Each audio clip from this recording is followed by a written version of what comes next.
Welcome back, thank you for joining me. And today the V50 has broken down on me. It's stranded. It's at my friend's place, spent overnight, and the problem is the shifter has stuck. As you can see, it does not shift out of neutral. The key is stuck. I had to leave it overnight at my friend's place, and this is the next morning. I came with all the tools needed to repair it. Now the cause is the decorative cover that has broken into pieces and got into the mechanism, which made the shifter impossible to move. Actually, the part was ordered earlier and the repair was planned, but I didn't make it. So I recommend you replace this cover before you get into this problem. So today I'm gonna show you how to repair it and to prevent you from getting stranded with the Volvo. Let's begin. Before we continue, I wanted to share with you that I purchased a new toy for myself here. It's a C30 sailboat. It's an older boat which needs some work, and soon it will be on the channel, so keep an eye with all the details. Now also, don't forget that the Taillights module is available. If you own the first generation XC70, the upper light are not activated. After installing the module, this is what it's gonna look like when you drive. Amazing look. It will activate the vertical lights as well as the bottom ones, and the module is available for purchase from Evgeny. Don't forget, this is the original module and not a replica. Also, the tailgate module, which after installation you will be able to close the tailgate from the remote or inside button. This way you don't have to press on the button on the tailgate itself. Very convenient, and the feature is missing on your Volvo and available for purchase. Remember, first generation, XC70 and V70 only. Let's continue, and all the details in the description below. This is the part that you need, made in Germany, and for some reason it deteriorated and broken into pieces. I hope that this new part will serve more years to come. I hope it's more flexible, more durable, and maybe it's of a new design. So let's begin taking everything apart. There is a cover behind the center console. Just pull it towards you. It sits on 4 clips.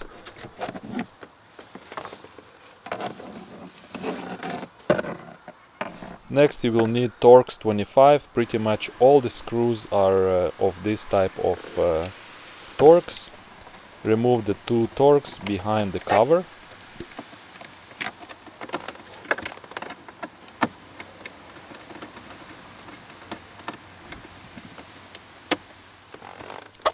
Now remove the cubby holder, and unfortunately I broke one of the clips, but it's not gonna affect anything. I will still put it back together and no one will ever know except you and me. So be careful when you're pulling this cover off. Next, carefully with the bone tool remove this decorative panel around the radio screen. Pulls very easy, nothing broke. From behind you can push the screen out. Use your fingers to push it outwards, which will make it easier to pull the screen out.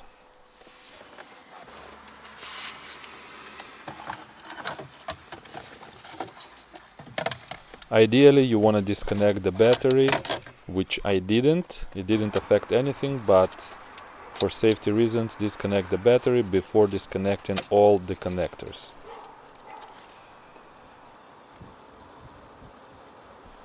Now unscrew the 2 screws behind the screen.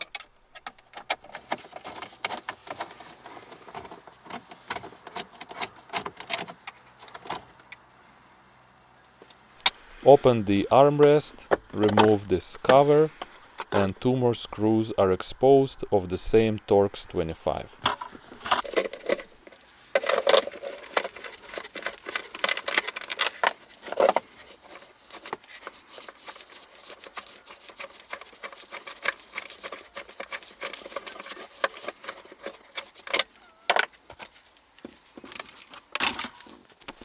Next is to remove the 12-volt socket, and for ease of access just unplug the connector. Very easy.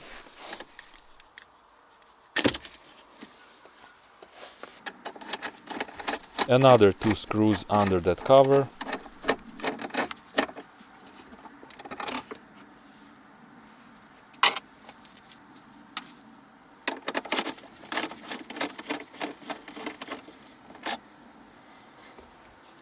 Now you're able to pull the whole console backwards, just a bit, just like that. So pull it backwards and leave it there. Now you will be able to take the whole floating console out of the car. Just carefully detach it from its position and disconnect the connectors at the back.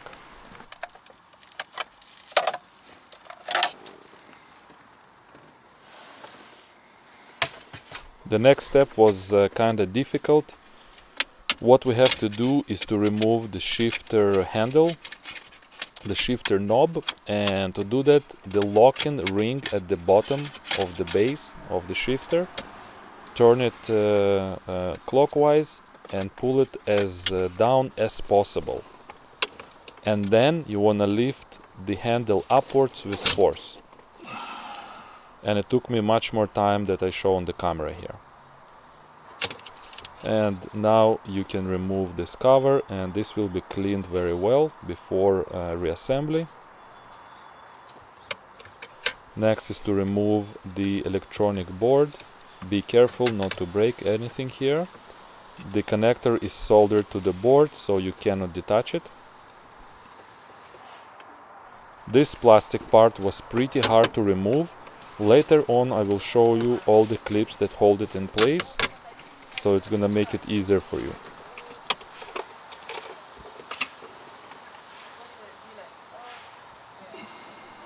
And now we can see the problem.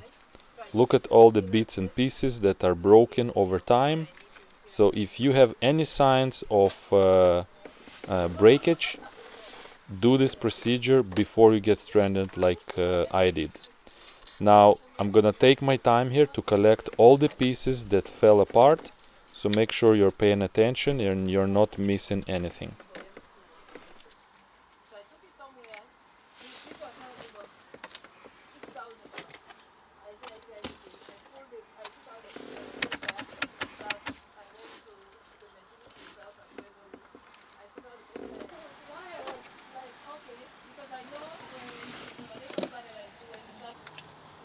And now you can see and compare the two parts here.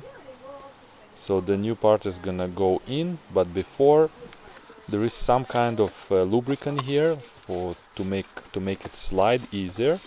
So before applying a new lubricant, I'm gonna clean it thoroughly here with the microfiber towel. I didn't have anything, so I just used a regular brake grease that I use when I do my brakes, and I think it will do just fine. You can use whatever you want, and just I want to make sure that I cover all the surface here.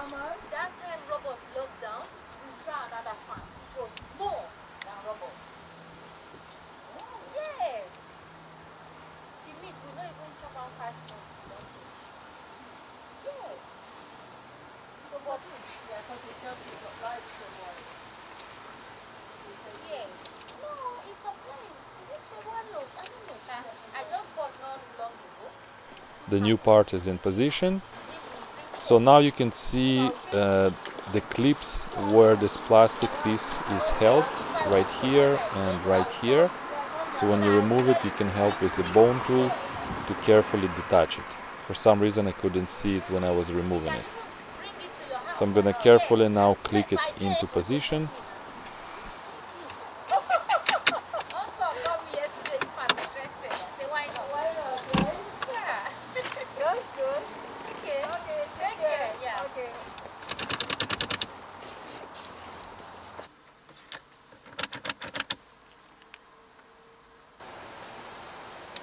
Once you reinstall the board, make sure that the wires go into the groove.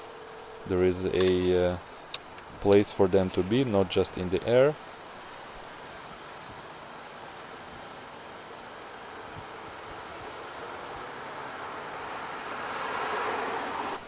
This piece has been cleaned, goes into place, just clicks in.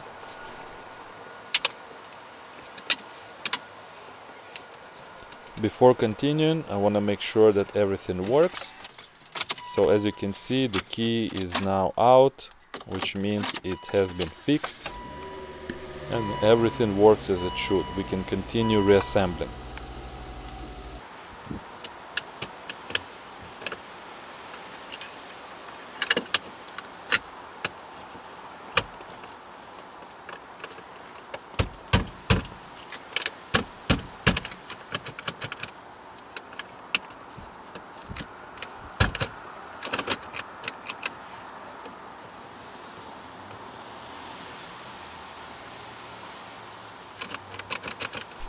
Shifter is in place. Luckily, the center console on this Volvo does not squeak at all, so no need to do any repairs on it. It does not create any squeaky noise when you drive, like I did on the XC70.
And this pretty much completes the repair. I hope that you like this video, so don't forget to subscribe to my channel. Don't forget the notification bell so you don't miss any new videos coming up.